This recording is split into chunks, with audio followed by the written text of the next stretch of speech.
Hi, it's Michael.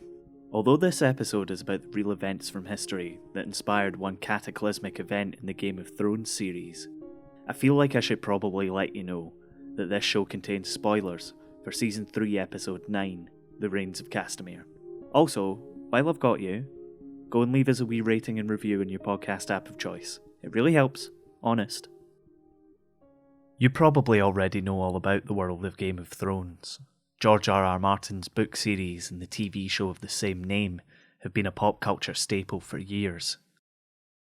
In its most famous event, the King in the North, Robb Stark, and his bannermen are massacred at his uncle's wedding by a traitor in their ranks, while under the supposed protection of the Frey's hospitality.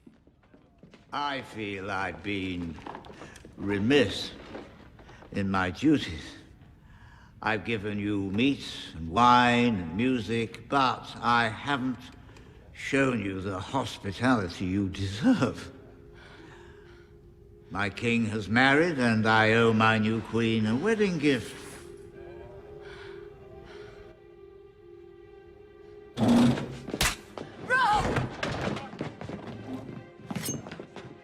This episode isn't about the fictional events of some TV show though, so let's not go into any great detail. Suffice to say, Stark, his mother, pregnant fiancé, his generals and soldiers are all massacred in pretty much the nastiest way you could think of. The event in the show is known as the Red Wedding, and has become a shorthand for an unexpected bloody twist, and little do casual fans of the series know. The Red Wedding was inspired by two unexpected moments in Scottish history. From Be Quiet Media, this is Scotland, a show about history and where we made it. I'm Michael Park. In 1440, the Douglases were one of the largest and most powerful clans in Scotland, with tentacles spreading out throughout the country, and a military force that some highly placed nobles thought could be a threat to both their own power and to that of the king. James II was crowned just 3 years prior, in 1437, at the tender age of just 6. His father, James I, funnily enough, had just been assassinated. Until the young king was old enough to take the crown, the realm was governed by a member of Clan Douglas, namely his first cousin Archibald, the 5th Earl. The role of James's mother, Queen Joan, depends on what account you read. To some, she was written out of the governance of the country. To others, she was co-regent with Earl Douglas until his death, another example of a powerful woman's role being marginalised in the annals of history. The 5th Earl of Douglas wasn't all that interested in running Scotland, and preferred the company of alcohol over the company of his advisors. He died in 1439 of a fever, which left the young king in a precarious position. There wasn't a clear familial noble to take over from the Earl. His eldest son was just 15, a minor who was too young to take up the position of regent. This meant that power defaulted to 3 men, who would be responsible for ruling in the king's stead until he turned 18. Pay attention here, everybody, because these are the bad guys in our story. 1. Sir Alexander Livingston of Callander. 2. William Crichton, 1st Lord Crichton, the Lord Chancellor of Scotland. 3. James Douglas, the Earl of Avondale, an uncle of the 5th Earl of Douglas. Livingston held Stirling Castle, and Crichton was the keeper of Edinburgh Castle. The two weren't best friends by any stretch of the imagination. After a few increasingly ridiculous childish arguments, petted lips and cries of unfairness, the two forged an uneasy alliance to consolidate as much power as they could and keep the young king under their combined influence. This is where it gets a bit wild. You might want to get a pen. Livingston and Crichton weren't well liked by Queen Joan, who had remarried to one James Stewart, the Black Knight of Lorne. Together with their allies in the Douglas clan, they began plotting to remove the wee King James from power to keep his young, impressionable mind from the negative influence of his keepers. Livingston, Crichton and James Douglas found out about the plan though, and threw James Stewart and his brother William into jail at Stirling Castle. The once Queen Joan was confined to her quarters in the castle for the foreseeable. The three guardians of the king were incensed by this betrayal of their legitimate power, or at least that's what they'd tell you if you asked them. The truth was that they all had designs on power in one form or another. This so-called betrayal gave them an excuse to try and break the influential Douglases in the only way that three malevolent schemers knew how. In November 1440, Crichton invited the 6th Earl of Douglas, the now 16-year-old William, and his younger brother David to attend a banquet at Edinburgh Castle. You can probably tell where this is going. Please make sure to subscribe and leave us a wee rating and review on your podcast app of choice. Not only does it stroke our delicate, fragile egos, it really helps other people find the show. And the more people who find the show, the more our delicate, fragile egos are stroked. You're all brilliant. Thank you so much for listening. Now back to the show. Edinburgh Castle, town and tower, God grant thou sink for sin, and that e'en for the black dinner, Earl Douglas gat therein. A cold November night, and Earl William Douglas, the hot-headed teenager, arrived at Edinburgh Castle with his young brother David and his closest advisor, Malcolm Fleming of Cumbernauld. They were led into the hall to dine. The offer of hospitality would have guaranteed them safe conduct, and probably put their restless minds at ease. The young James II was beguiled by his guests. The young men all had much in common, coming from nobility and having experienced the loss of their fathers at a young age. William Douglas was engaging. He was informed. He was passionate.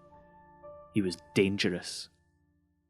Legend has it that as the main course was being served, servants carried a massive black bull's head into the hall on an equally giant platter. The bull's head was a symbol in medieval Scotland, a message that the home's guest of honour was about to meet their end. The boys and their advisor were seized by soldiers at the instruction of Crichton. The king was beside himself that his new friends were being arrested on charges of high treason. He pleaded with Crichton that the Douglases should be allowed to go free. But he was just a wee boy. He was in no position to give orders.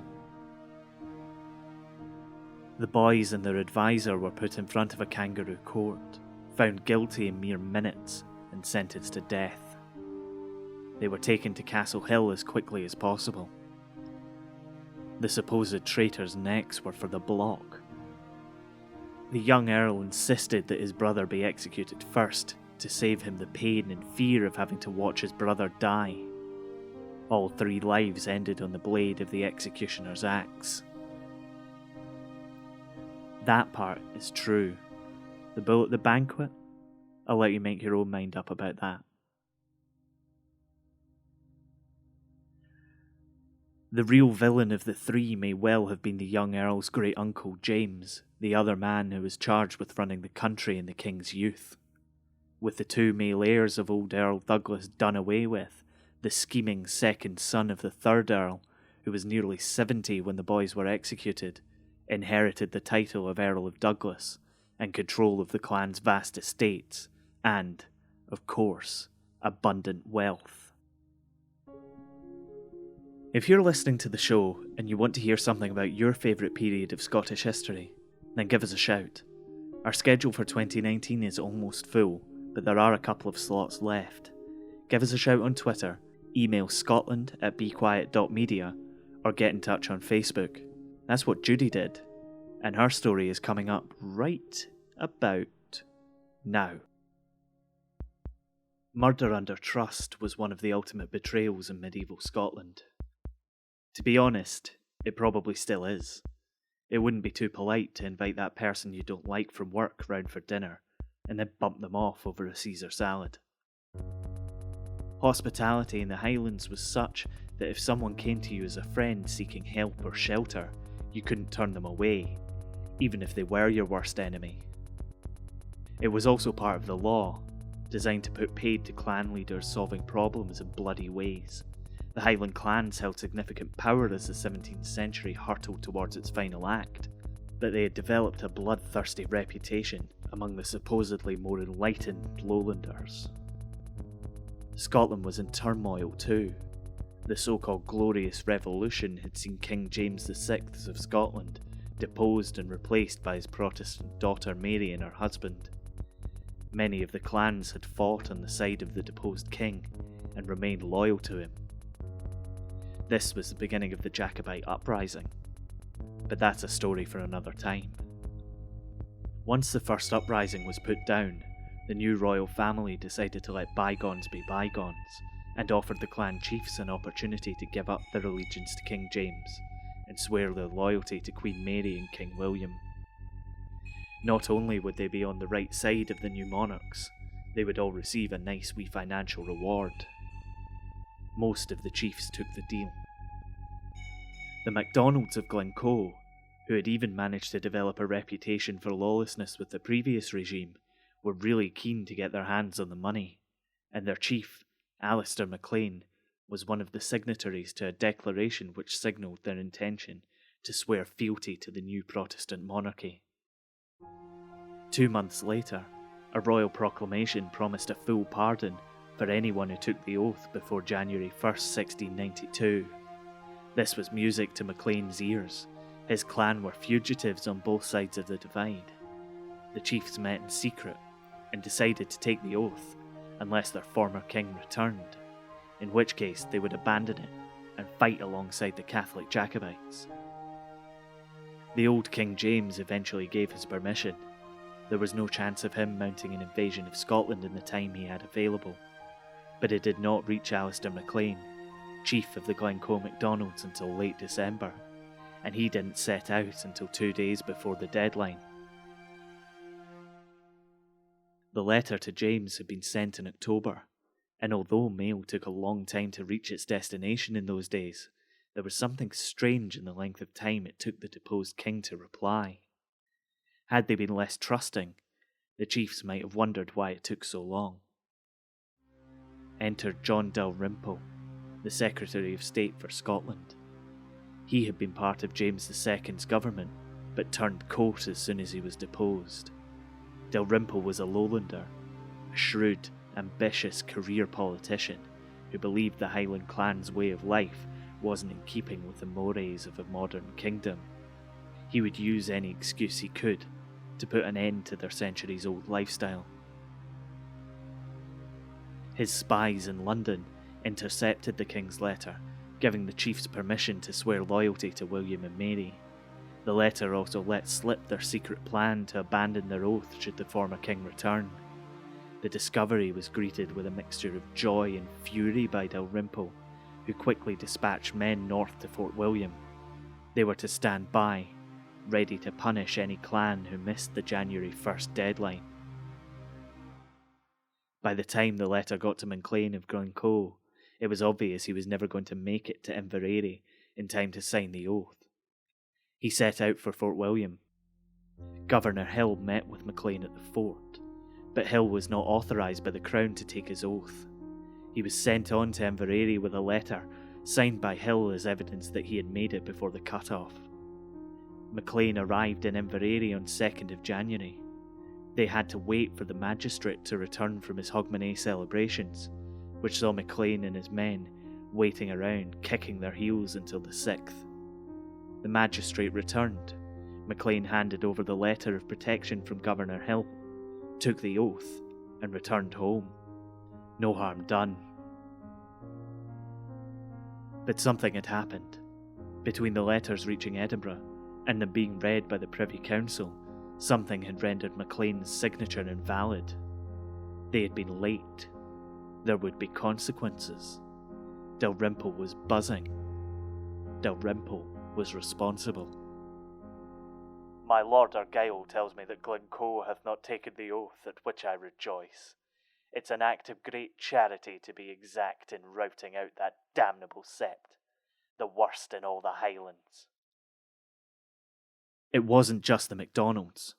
Other clans had been late to sign the oath because of the weather. Some had just flat out refused to sign it. The MacDonalds of Glencoe were under the protection of the garrison at Fort William. They had documents proving as much from Governor Hill himself. So when they saw 120 British redcoats marching towards them on 1st of February 1692, they had no reason to be worried. The commander of the soldiers was a member of Clan Campbell, Captain Glenlyon, but he and Maclean were related by marriage. Again, no reason to be concerned. That being said, now might be a good time to tell you that the lands of the MacDonalds of Glencoe bordered those of Clan Campbell. The two weren't the best of friends. In fact, they hated one another, the result of centuries of conflict. As a result of this, John Campbell, one of the earls responsible for the secret plan to tear up the oath, is often given the blame for what was to happen next. The family reunion saw Glenlyon sleeping in the clan chief's house. The soldiers were billeted throughout the villages and stayed with their hosts for 10 days. This was Highland hospitality after all. If you came as friends, you were treated as friends. Unfortunately, for the MacDonalds of Glencoe, John Dalrymple didn't care for any aspect of Highland culture, let alone its hospitality. A dispatch reached Glenlyon as he ate dinner with his host on the evening of the 12th of February. The letter contained orders written by a Major Duncanson, whose own force of 400 men was stationed further up the valley, obscured by the blizzard which blew a hoolie through the glen. For Their Majesty's service, signed R. Duncanson, to Captain Robert Campbell of Glenlyon. You are hereby ordered to fall upon the rebels, the MacDonalds of Glencoe, and put all to the sword under 70. You are to have a special care that the old fox and his sons do upon no account escape your hands. You are to secure all the avenues that no man escape. This you are to put in execution at 5 of the clock precisely, and by that time, or very shortly after it, I will strive to be at you with a stronger party. If I do not come to you at 5, you're not to tarry for me, but to fall on. It's probably fair to say that for the 10 days that Glenlyon and his soldiers were stationed at Glencoe, they would have had little to no idea what it was they were going to be asked to do. But there it was in black and white. Glenlyon was to wait until the early hours of the morning, when his soldiers' hosts would be asleep in their beds, and murder them all. The hour arrived. Maclean was stabbed to death in his sleep, but his sons and many others escaped. Roughly 900 people lived in Glencoe, only around 38 were killed. It's said that many more died of exposure in the harsh blizzard conditions. While those can't be substantiated, it does seem likely. In fact, the total death toll is unclear, but 38 is an often quoted figure, based on estimates of another British captain who was present. Glenlyon was a handy scapegoat for the atrocity, given his Campbell blood and propensity for alcohol and gambling, but the fact that the captain wasn't trusted to carry out the orders gives rise to the idea that he was being set up, a patsy who couldn't risk the fallout of disobeying a king's order. This is by the King's special command, for the good and safety of the country, that these miscreants be cut off root and branch. See that this be put in execution without feud or favour, else you may expect to be dealt with as one not true to king nor government, nor a man fit to carry commission in the king's service. Expecting you will not fail in the fulfilling hereof as you love yourself, I subscribe these with my hand at Ballachulish, February 12th, 1692. The fact that so many of the MacDonald clan escaped suggests that his 120-strong unit couldn't quite bring themselves to carry out their orders in cold blood. The other soldiers, those commanded by Duncanson, were less hung up. Thankfully, they arrived much later than they had intended, or the death toll could have been much higher. It could all have ended there, on that freezing February morning in the glen, among the shrieking, and the fire, and the blood. But Glenlyon was inconsolable. He had followed orders. He turned up days later, drunk in Edinburgh. He and his men had begun to talk about what they had been ordered to do. It was all talk, though. Who could prove something like that? They'd need to see a copy of the orders sent to Glenlyon implicating the king himself in the massacre. So it was pretty convenient that Glenlyon just happened to misplace the letter, and it was spirited away to France, where it was published in the Paris Gazette. As it turns out, the horrifying murder of dozens of innocent MacDonalds wasn't at the forefront of many people's minds as the world reacted to the news. What shocked people was that they had been slaughtered under trust, having invited the soldiers into their homes, fed and watered them. An inquiry was set up, and Dalrymple was shunted out of public life for a few years before being allowed to return and be, some would say, rewarded handsomely for his part in the massacre. He was given an earldom by Queen Anne. The officers involved were put forward to stand trial for murder under trust. None did. Glenlyon died in obscurity, overcome by his role in the deaths and his alcoholism. The MacDonalds of Glencoe were left devastated by the attack, but they rebuilt their homes and returned to the Glen. Most blamed their old enemies, the Campbells, for orchestrating the attack. Many still believe that version to this day. As Game of Thrones returns for its final series, the events which inspired George R.R. Martin to pen The Red Wedding remain a dark stain on Scottish history. After all, the truth is often crueler than the fiction. You've been listening to Scotland. It was written and produced by me, Michael Park, and is a production of Be Quiet Media. The score for this episode was by the human chameleon, Mitch Bain. Find him online, search for Mitch Bain Music on Facebook. Additional voices were provided by Andy Stewart. Both Mitch Bain and Andy Stewart produced the fantastic podcast Strong Language and Violent Scenes, giving a second chance to films which might not deserve them. You can find them by searching for Strong Language and Violent Scenes in your podcatcher. You can find out more about Scotland on our website, thisisscotland.co, and get in touch with any feedback you have for us on Twitter. We're at Be Quiet Media, or we're on Facebook if you search for Scotland, Scottish History Podcast. Thanks again for listening. We'll see you next time.